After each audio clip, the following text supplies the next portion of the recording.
Hi friends, ये video हमारे हिंदी जानने वाले भाइयों के लिए है जो तेलुगु नहीं जानते हैं। मैं साउथ से हूँ और तेलुगु और हिंदी में भी वीडियो बनाता हूँ दोस्तों, स्पेशली फॉर मरल फार्मिंग। मुझे दूसरी फार्मिंग की नॉलेज नहीं है भाइयों। कमेंट्स में बहुत सारे भाई पूछ रहे थे, भैया फंगासियस रहू और तिलापिया का भी फार्मिंग का बताइए। तो मुझे नहीं मालूम है भाई, तो एटलीस्ट मैं ये एक ही बोल सकता हूँ कमेंट में कि मुझे नहीं पता। मुझे मरल फार्मिंग का पता है तो मैं मरल फार्मिंग का बताता हूँ दोस्तों, और उसका रेफरेंस भी देता हूँ, साइंटिफिक रेफरेंस जो साइंटिस्ट ने और जो फिशरी डिपार्टमेंट के डायरेक्टर्स ने दिया है। तो उसका रेफरेंस भी मैं लिंक में लगा दिया हूँ, क्या क्या फूड देना चाहिए, ठीक है।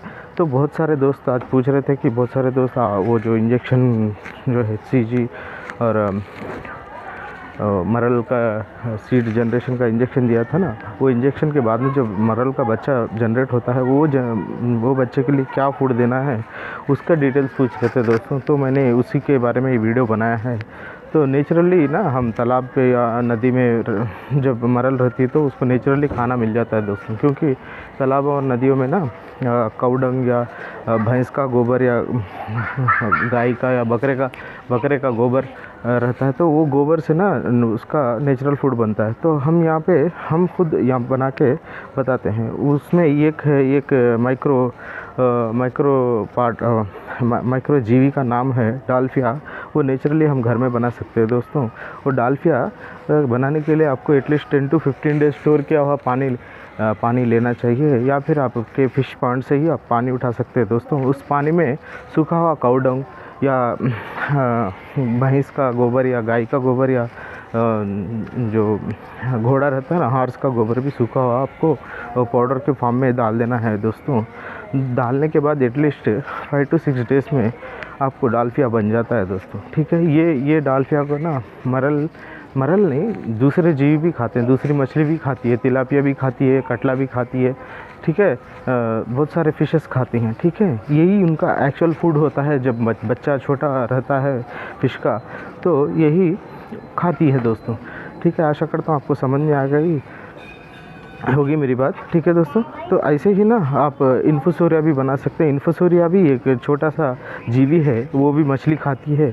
जब मछली बनती है ना, उसका मुंह बहुत छोटा होता है दोस्तों। तो इन्फोसोरिया बनाने का भी बहुत आसान है। आप स्टोर किया हुआ पानी ले लीजिए, उसमें केले का ना छिलका डाल दीजिए। एटलीस्ट 5 to 10 डेज़ में आपको इन्फोसोरिया भी बन जाएगा दोस्तों। आशा करता हूँ आपको बात समझ में आई होगी। फिर से रिप्ले करके देखिएगा, समझ में नहीं आई आप गूगल पे भी करके देख सकते हैं। यूट्यूब पे भी बहुत सारे वीडियोस पड़े हैं दोस्तों। स्पेशली भाई पूछ रहे थे तो मैंने उसके लिए वीडियो बनाया है, ठीक है। ये फ्री है दोस्तों, इसके लिए आपको पैसा खर्चा करने की ज़रूरत नहीं है। फीड माफिया और सीड माफिया का दाना ख़रीदने का भी ज़रूरत नहीं है दोस्तों। आपके घर पे बना सकते हैं। जब मछली छोटी रहती है मरल, तो आप इसको दे सकते हैं फ़िल्टर करके। उसमें से निकालना है आपको, छन्नी में छान लेना है, आप जाके उसको दे सकते हैं दोस्तों, ठीक है। काऊ डंग या भैंस का भी ले सकते हैं या घोड़े का भी डंग सूखा हुआ लेना चाहिए दोस्तों। सूखा हुआ ला के आपको पानी में डाल देना चाहिए। ये जो मछली पालन, जो मछली फार्मर्स होते हैं, नेचुरली क्या करते हैं, फार्मिंग से पहले ही तालाब में क्या करते हैं, भैंस का गोबर या गाय का गोबर या मुर्गी का गोबर डलवाते हैं दोस्तों। तो आप समझ जाइए कि मरल हो चाहे कोई सी भी मछली हो कैसे पलती है। तो इस तरह से ना जो गोबर से जो निकले हुए जीवी, छोटे छोटे जीवी रहती है ना, उसको खा के ना मछली बढ़ती है दोस्तों। जब मछली छोटी रहती है तो उसका मुंह भी छोटा रहता है। तो ऐसे छोटे छोटे जीवियों को खा के बढ़ती है दोस्तों। आशा करता हूँ आपको समझ में आई होगी।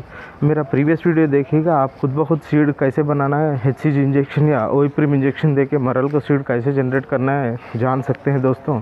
और जॉबलेस भाइयों को भी शेयर कीजिएगा दोस्तों। जॉबलेस भाई को शेयर करेंगे तो वो अपने पैरों पे खड़े रहेंगे दोस्तों, ठीक है। जब से मैंने मरल के इंजेक्शन का सीड जनरेशन करने का डिटेल्स बताया है, तब से नेगेटिव कमेंट्स आने शुरू हो गए दोस्तों। Seed mafia, specially feed mafia का जो मैं फ्री डिटेल्स दे रहा हूँ बिना ट्रेनिंग के, बिना किसी आशा के, तो इसके लिए वो नेगेटिव कमेंट लगाना शुरू कर रहे हैं दोस्तों। उनको प्रॉब्लम हो रहा है ना मेरे वीडियो से, उनको इनकम भी आने के चांसेस कम हो जाएंगे और उनका सीड भी कोई नहीं लेगा। मैं बोल रहा हूँ सारे बंदों को, तो आप खुद ब खुद फीड बना लीजिए, आप खुद ब खुद सीड बना लीजिए। फ्री फीड भी मैं रिफ़र कर रहा हूँ, तो बहुत सारों को प्रॉब्लम हो रहा है दोस्तों। आशा करता हूँ आपको इन्फोसोरिया और डॉल्फिया कैसे बनाना है समझ में आई होगी। अगर नहीं समझ में आई तो रिप्ले कर लीजिएगा। इन्फोसोरिया बनाना बहुत आसान है दोस्तों। आपको सिर्फ केले के छिलके लेना है और पानी लेना है। स्टोर किया हुआ पानी हो तो बहुत अच्छा है, मिनरल वाटर लेना नहीं है। मिनरल वाटर में बैक्टीरिया नहीं रहता है दोस्तों, ठीक है। कुछ केले का छिलका डालना है। एटलीस्ट 10 डेज़ में आपको इन्फोसोरिया बैक्टीरिया बहुत छोटा रहता है, ये तो बहुत डॉल्फिया से भी बहुत छोटा रहता है। वो बैक्टीरिया को, वो जीवी को आप मछली को खिला सकते हैं दोस्तों। उसके अलावा डॉल्फिया का मैंने पहले बताया काऊ डंग या हॉर्स डंग या भैंस का भी ले सकते हैं। वो सूखा हुआ लेना चाहिए आपको। सूखा हुआ लेके ना स्टोर किया हुआ पानी या फिश टैंक से निकाला हुआ पानी या फिश पॉन्ड से निकाला हुआ पानी, तालाब का पानी लेना है, मिनरल वाटर नहीं लेना है, ठीक है। एटलीस्ट 10 to 15 डेज़ का स्टोर किया हुआ वाटर आपको लेना है। उस वाटर में ना आप सूखा हुआ काऊ डंग या हॉर्स डंग को ना, या भैंस का गोबर है उसको ना पाउडर के तरह बना के हाथ से बना के डाल देना है। एटलीस्ट 4 to 5 डेज़ या 6 डेज़ मैक्सिमम में आपको डॉल्फिया भी बन जाएगा दोस्तों, ठीक है। डॉल्फिया बनने के बाद में आपका मछली छोटा है तो आप खिला सकते हैं दोस्तों। इससे किसी तरह का इन्फेक्शन नहीं होगा। बहुत पसंद से खाती हैं। इनफैक्ट सारे तालाबों में यही किया जाता है दोस्तों। फार्मिंग से पहले गोबर का छिड़काव किया जाता है। हर फार्मर यही करता है तालाबों में। ये बातें आपको बताई नहीं जाती दोस्तों, मैं आपको बता रहा हूँ, ठीक है। जॉबलेस भाइयों को भी बताइए। और फिश का ब्रीडिंग कैसे करना है मरल का, मुझे दूसरे का तो नहीं पता, मरल का ब्रीडिंग कैसे करना है उसके डिटेल भी जॉबलेस भाइयों को बताइए। मैं यही एक्सपेक्ट कर रहा हूँ आपसे। मैं फीस नहीं एक्सपेक्ट कर रहा हूँ, ठीक है। मुझे यूट्यूब से भी इनकम कुछ भी नहीं आती। मैं सिर्फ जॉबलेस पीपल को हेल्प करना चाहता हूँ, जो गरीब है उनको हेल्प करना चाहता हूँ दोस्तों। आशा करता हूँ आपको बात समझ में आई होगी। और मरल नेचुरल फूड खाती है, नॉनवेज खाती है दोस्तों। पिलेट्स में मत जाइएगा। पिलेट से आई हुई मरल का क्वालिटी नहीं रहता है और उसका टेस्ट भी नहीं आता है। जैसे बॉयलर मुर्गी मार्केट में बिकती है 70 रुपीज़ kg में, वैसे ही उसका वैल्यू रहता है। देसी मुर्गी का 400 to 500 kg रहता है दोस्तों। समझ जाइए कहाँ ब्रॉयलर और कहाँ देसी मुर्गी, ठीक है दोस्तों। देसी मुर्गी का वैल्यू इसीलिए होता है कि वो कुदरती मिला हुआ, नेचुरल मिला हुआ कीड़ा वो ये खाती है दोस्तों। कीड़ा लार्वा खा के जीती है दोस्तों बाहर से जाके, ठीक है। वो भी नॉनवेज है दोस्तों।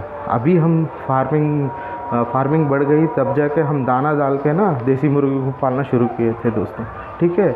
नॉर्मली देसी मुर्गी भी जाके नॉनवेज ही खाती है, लार्वा खाती है दोस्तों, ठीक है।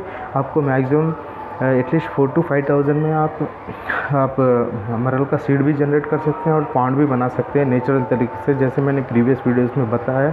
जो न्यू सब्सक्राइबर्स है मेरे सारे वीडियोस देखिए भाई लोग, आपको समझ में आ जाएगा, ठीक है। नेचुरल पॉन्ड कैसे बनाना है, कम से कम में केज कल्चर भी कैसे कर सकते हैं, ग्रेडिंग कैसे करना है, क्या इंजेक्शन देना है, ठीक है।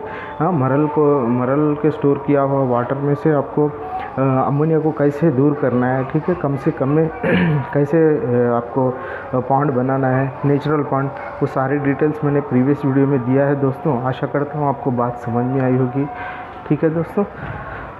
लार्वा स्टेज से बाहर आने के बाद में मछली का बच्चा वो बड़ा फीड नहीं खा सकता है। जैसे हम बड़े बड़े पीसेस में देते हैं मरल को, वो नहीं खा सकता है। उसीलिए हम ये छोटी छोटी जीवियों को देना पड़ता है, जैसे डॉल्फिया हो गया, ठीक है। और एक जीवी हो गया, बहुत सारे हैं दोस्तों।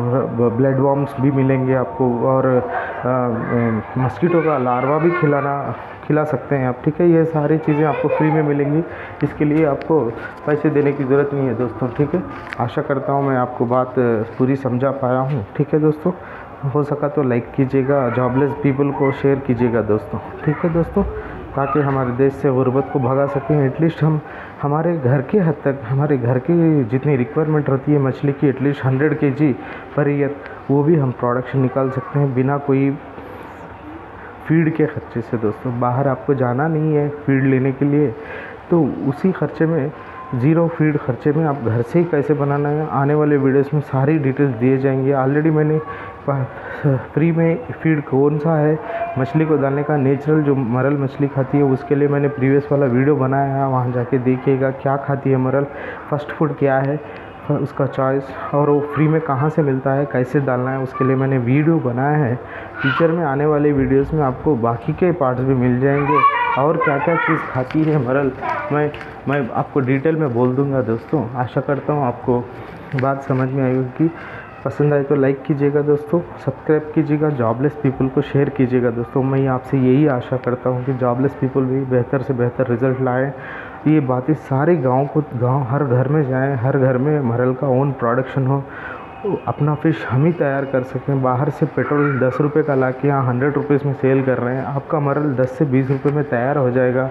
आप अगर 100 या 150 में भी सेल करेंगे तो आपको मुनाफा रहेगा दोस्तों। उससे ज़्यादा ना बेचें। अगर सीड भी प्रोड्यूस करते हैं तो 1 रुपये से ज़्यादा ना बेचें दोस्तों। यही आशा है। लाइक कीजिएगा, सब्सक्राइब कीजिएगा। बाय बाय दोस्तों।